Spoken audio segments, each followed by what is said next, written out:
I, 25 female, wanted to do something special with my first big paycheck. Not just for myself, but for my parents. Lily, 55 female, and William, 58 male. I thought it would be a great way to show how much I appreciated everything they had done for me. You know, parent things like raising me and helping me out when they could. We did not have the best relationship, and things have always been a little rocky in terms of how they treated my sister Jenny, 30 female, compared to me. But I thought this would be a good chance for us to spend some quality time together. So I surprised them with flight tickets to Maui. I thought it was worth it, even though it was not cheap. I was excited about the idea of the three of us relaxing in Hawaii, bonding, and possibly finally getting on the same page about a lot of things. And growing up, we never took vacations because my dad was always working, so it seemed like the perfect gift for them. However, when I handed them the tickets, they did not react as I expected. Instead of feeling excited about going on vacation together, they brushed me off. They said the trip was nice and all, but they felt my sister needed it more than I did. My sister, who has always been the golden child, could probably use the break. They claimed she was going through a lot and deserved some time away to relax. It did not matter that I was trying to make this something memorable for us and that I was the one who had put in a lot of effort to get here. Nope. They thought my sister deserved the vacation more than I did, and that was it. It hurt, but it was not entirely unexpected. My parents have always prioritized her. As a child, I was told that she did everything perfectly, and for my parents, I was just the extra child, the reliable one. They thought I did not need any extra attention because I had everything under control. Whatever I did, her problems would always overshadow my accomplishments. I got used to it, but it still hurt when they said they would rather take her on the trip I paid for. So I decided to let them go. I did not make a fuss, because what was the point? I had spent my entire life trying to gain their approval, to be seen. I was not going to beg for it anymore. They packed and left with my sister to go to Maui while I stayed at home and got back to my work, taking care of my duties as usual while they looked after her. At first, I tried not to dwell on it too much. It's not like I expected things to change just because I bought the tickets, but seeing pictures of them having a good time in Maui on social media still felt awful. My sister, who never seems to have it together, was once again rewarded while I was back here working. They posted about how much fun they were having lounging by the pool and exploring the island as if it were the ideal family vacation. I suppose it was, just without me. But a few days into their trip, I received a call in the middle of the night. My mom called, sounding panicked. My sister had gotten herself in trouble yet again. She had been out partying, of course, and things had gotten out of control. From what I could tell, she got involved with the wrong crowd, drank too much, and ended up in jail. This was not the first time that it happened. She had a way of getting herself into these situations, but my parents were always able to brush it aside and fix it before it became a major issue. This time, however, they needed my help. They wanted me to pay her bail. I wish I could say that I was surprised, but I was not. This was yet another instance of the same old pattern. My sister makes a mistake, and my parents rush to help her. They were calling me now, not to see how I was doing or to say they were sorry for not including me on the trip, but simply because they needed money. Once more, they needed me to clean up the mess she had made. It was frustrating. I was the one who had worked hard, saved money, tried to do something nice for our family, and now they were calling me to sort out my sister's mistake. They had taken her on the trip I paid for because she deserved it more, and now she had ruined their dream vacation by getting arrested, and somehow It was my responsibility to make things right. I was just frustrated and confused. Part of me wanted to help, to return to my old role as the responsible one who could be relied on when things went wrong. But another part of me had already been exhausted and done. I was tired and frustrated of being the backup plan, the one they called when my sister's life inevitably went wrong. I was tired of always having to fix things and wasting my energy on her while she got away with everything and never even looked back once. So I made my decision. I was not going to pay her bail. I was not going to save the day this time. They had made their decision to take her on the trip instead of me. They could handle the consequences of their decision. It was not my responsibility to keep bailing her out. But I was done playing that role. I was not going to let them guilt me into paying her way out of trouble, especially after everything that had happened. They had chosen her over me yet again. And now they were asking me to save her yet again, and I was over it. I'm not sure how they handled the situation after that. I did not ask, and they did not tell me. They probably figured out how to get her out, exactly like they always do, but for once, it was not my problem. I did not feel bad saying no either. In fact, I experienced a strange sense of relief, as if a weight had been lifted from my shoulders, as if I was finally free from the responsibility my parents imposed on me when I was a kid. It was the first time in a long time that I had stood up for myself, drew a line, and said that I was done. It is not that I was not concerned about my family. I was, but I had spent far too much of my life prioritizing their needs over mine, sacrificing my own well-being to keep the peace and be the good one. What did it get me? Not much. They still treated me as a secondary person, as if I were less important than my sister. And she is my older sister. She should have been the one taking care of me. But instead, I was the one always cleaning up her mess all the time. Looking back, I'm not sure I made the right decision. I did not pay her bail. I drew a line, and I finally stood up for myself after years of being ignored. But there is still a part of me that feels guilty, as if I should have helped just to keep the family together and played my part. Maybe I was too harsh, or maybe this was what was supposed to happen all along. I'm not sure if my parents or sister will ever understand why I did what I did, or if it will only make things worse between us. But now I cannot help but wonder. AITA for refusing to bail out my sister after my parents ditched me for her on the vacation I paid for? Update 1. Hello, guys. So my parents returned from their trip to Maui last month. Things between my family and me became even more complicated after the trip. I stayed at home, concentrating on work and attempting to distract myself from the whole situation. The first few days after their return was awkward. I was expecting a call or message from my parents or sister, but all I got was radio silence.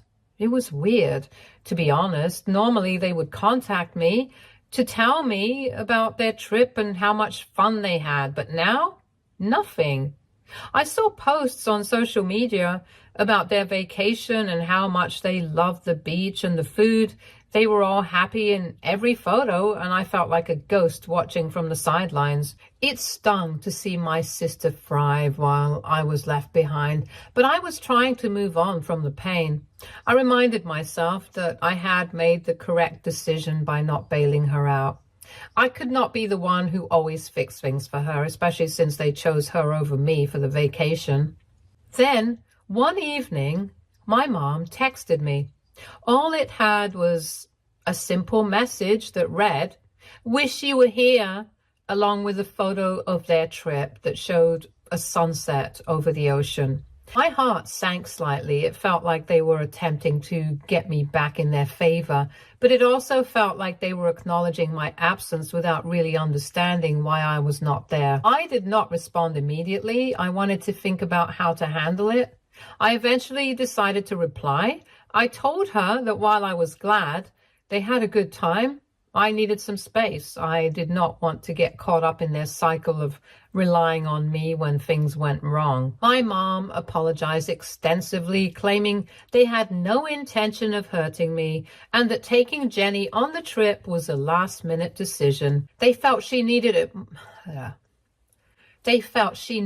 more at the time, but I could tell she was attempting to fix things. My dad asked if they could come over for pizza.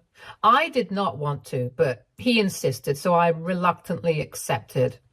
They came over and my dad bought some pizza. It felt strange sitting there eating as if nothing had happened, but we all pretended it was fine. I paid close attention to both of them, particularly my dad. He did not mention Jenny's situation or the bail.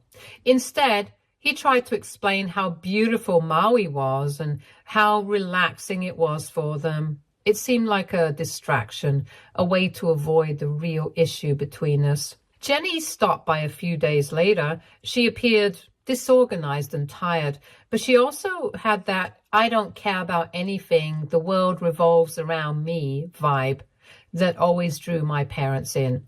I kept thinking about how she got through another mess while still having my parents' love and support. I expected her to say something about the trip or maybe even apologize for the trouble she caused, but instead, she started talking about the delicious food they ate and how she met some interesting people and hung out with so many boys while they were there. I just sat there smiling and feeling terrible about myself. Things became even more uncomfortable when my parents began hinting that they would need help from me again. They mentioned Jenny's need to get back on track and asked me to help her find a therapist. It was as if they had completely overlooked what had just happened. They did not realize how exhausting it was for me to constantly be the one picking up the pieces. I felt as if I was being drawn back into that role where I had to be the responsible one. Eventually, I decided to have an honest conversation with them, and I told them I was tired of always having to fix things for Jenny, and I needed them to understand how I felt. They seemed surprised. I think they assumed I would just go along with it, as I always did. My mom began to cry, saying she had no idea how much I was struggling and that she was sorry. My dad appeared uncomfortable, and it was almost like he was lost and did not know what to say to make the situation better. My parents continued calling, which was all right, but they kept asking me to be a part of Jenny's life again. They wanted me to be the one to push her to get a job, help her find a therapist, or simply talk to her about making better decisions. It felt very unfair. I was done being the backup. I was not going to be the person who always came to the rescue. I could not take it anymore. I asked my parents to meet me for lunch last week, and I told them that while I cared about Jenny, I did not and could not look after her anymore. I had my own life to manage, and I needed to prioritize my own self for once. If they were not okay with that, I would prefer not to be in touch with them. They acted shocked, angry, and disappointed. They tried to argue, but I held my ground. I could understand that they were not ready to accept what I said, but I told them that there was no way I would change my mind. The rest of the lunch was quiet. No one really spoke to each other. It has been a whole week since that lunch, and they have not reached out to me yet. I guess that means they chose to cut off ties with me, and I think that is all right. If it means that I will not be treated like a doormat anymore, then I'll manage. Update 2. Hey guys, it has been 6 months since the last update.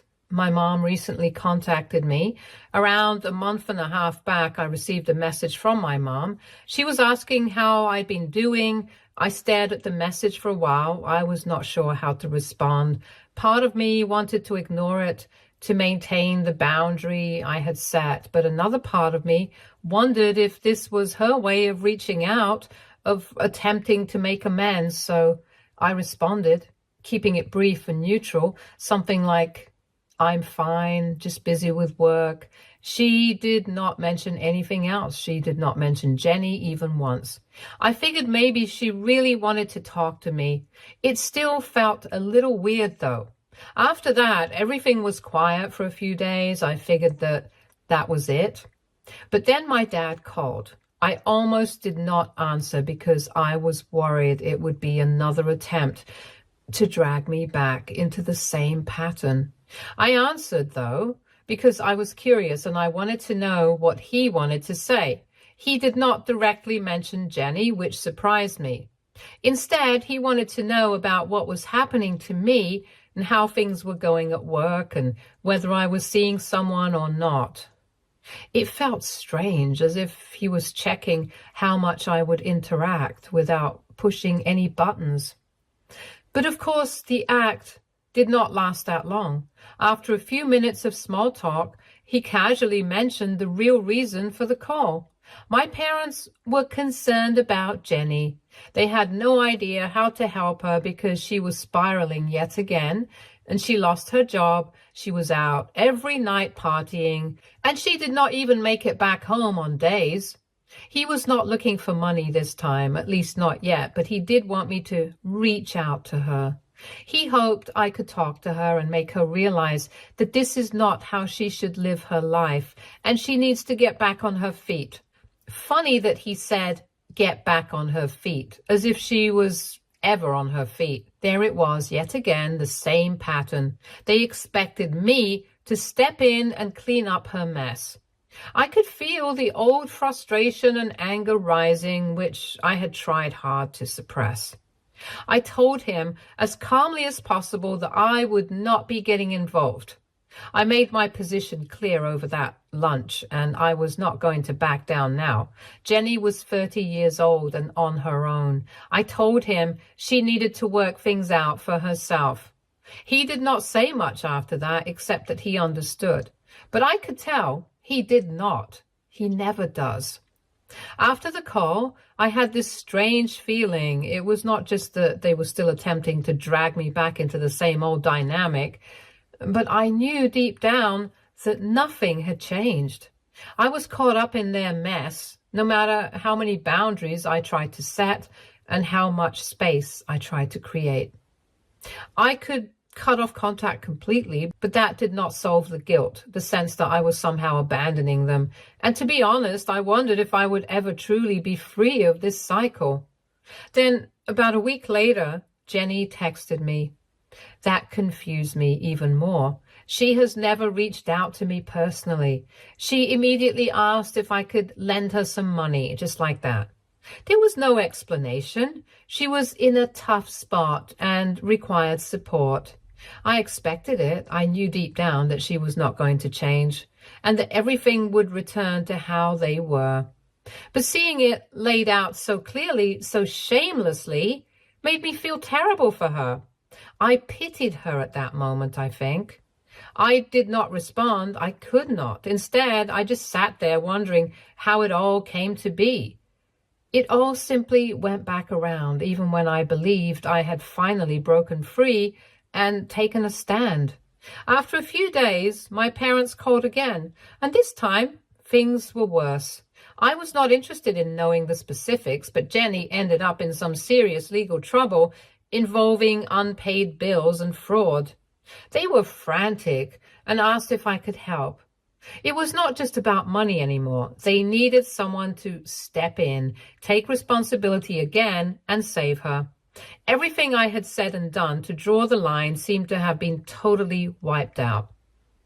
And that is where we are now. I have not answered my parents' calls. I've been avoiding Jenny's texts while figuring out what to do next. Part of me wishes to cut them off entirely, but another part of me, the one that has been conditioned to take care of everything, is still attached to them. I really need some opinions. If anyone reading this has any advice to share, it would be helpful. Update 3. Hey guys, the last update was a few weeks ago and it has been a roller coaster ride. I thought I would post an update because I honestly do not know how to process everything that has happened in the last few weeks. Just when I thought things could not get any more complicated, life came along and proved me wrong. So after ignoring Jenny's texts and my parents' phone calls, I was in this weird uncertainty. I knew they would not just ignore it, but I could not bring myself to respond. The entire situation felt like quicksand. Every time I thought I had climbed out, something drew me back in. However, I experienced an unusual sense of calm. For a few days, I was not dealing with their drama. I was not cleaning up Jenny's mess. It was almost as if I was free, but I knew deep down that it would not last. Several days after my last post, I received a call from an unknown number. I usually ignore them, but something told me I should respond to this one. It turned out to be one of Jenny's friends. Well, friend might be a bit of a stretch, more like someone she parties with. She called to inform me that Jenny was in trouble again. Apparently she had gotten involved with some shady characters and things had quickly gone wrong. I will not go into detail because honestly, I'm still trying to make sense of it all myself. But let me just say it was not your typical she needs help scenario. Initially, I thought that this was not my problem. I stated unequivocally that I would not get involved, but as the conversation went on, I felt that familiar pull of responsibility creeping in. The friend was vague about what had happened, but she insisted Jenny was in danger and needed help. I felt conflicted. On the one hand, I did not want to be sucked back into Jenny's chaos, but what if she was truly in trouble this time? And what would happen if I did not make an effort to help? It is as if no matter how much space I try to create, that constant guilt never goes away. I told the friend I would think about it and we hung up. Then, unexpectedly, my dad called again, and this time I responded. I'm not sure why. Maybe I simply wanted to know how bad things had gotten. He was panicking and speaking quickly, and I could barely keep up. Jenny was apparently arrested again. She was in major legal trouble now that something about unpaid debts and fraud had caught up with her. They were obviously hoping that I could help, but they did not have the money to bail her out. I did not know what to say. My immediate reaction was no, and it is not my problem. But that guilt, that feeling of being the one who should step in and fix everything, started to nag at me again. My dad sounded desperate, and for a moment I almost gave in. I almost said I would help, but I did not. I told him I could not do it, that I had already made my position clear and was not going back on it. He did not argue very much, which surprised me. He simply sighed and said that they did not know what to do anymore. I felt numb after that phone call. It felt like I was carrying a massive weight on my shoulders that would not go away no matter what I did. I tried to concentrate on work and my own life, but everything seemed off. I could not shake the feeling that something bad was about to happen, and I was correct. A week later, a lawyer called me. I was on my parents' contact list for Jenny's legal matters. I did not even know about it. The lawyer wanted to speak with me about options for helping her. Jenny apparently had built up quite a bit of debt and was being sued for fraud by a few people. I have no idea how she got into such trouble, but I was not surprised. What surprised me was that my parents had legally forced me into it without my knowledge. I felt betrayed, but also trapped. I already told them I was not going to get involved, but now I am being forced to. The lawyer explained that because I was listed as a contact, I might be responsible for helping her in resolving issues, especially if she could not represent herself. How has it made it this far, and why was I always the one they went to, even though I had made it clear I wanted out? I informed the lawyer that I needed time to think. That is the current situation. Since then, I have not spoken to my parents. I feel stuck. I keep asking myself, what if this time is different? What if she is in serious trouble and I'm just sitting here doing nothing? However, I have been down this road before. I do not know what to do. I'm trapped in an endless cycle of guilt, frustration, and responsibility, and I do not know how to break free. It is as if No matter how many times I say I'm finished, I am never truly done. Something always draws me back in, whether it is my parents, Jenny, or my own sense of obligation. I'm still trying to figure everything out. Update 4. Hello, everyone. I figured it was time for another update. A lot has happened since my last update, and I finally have some answers. It has been a difficult few weeks, but things have settled down a little, and I'm in a better mental state now. I thought I would share where things stand.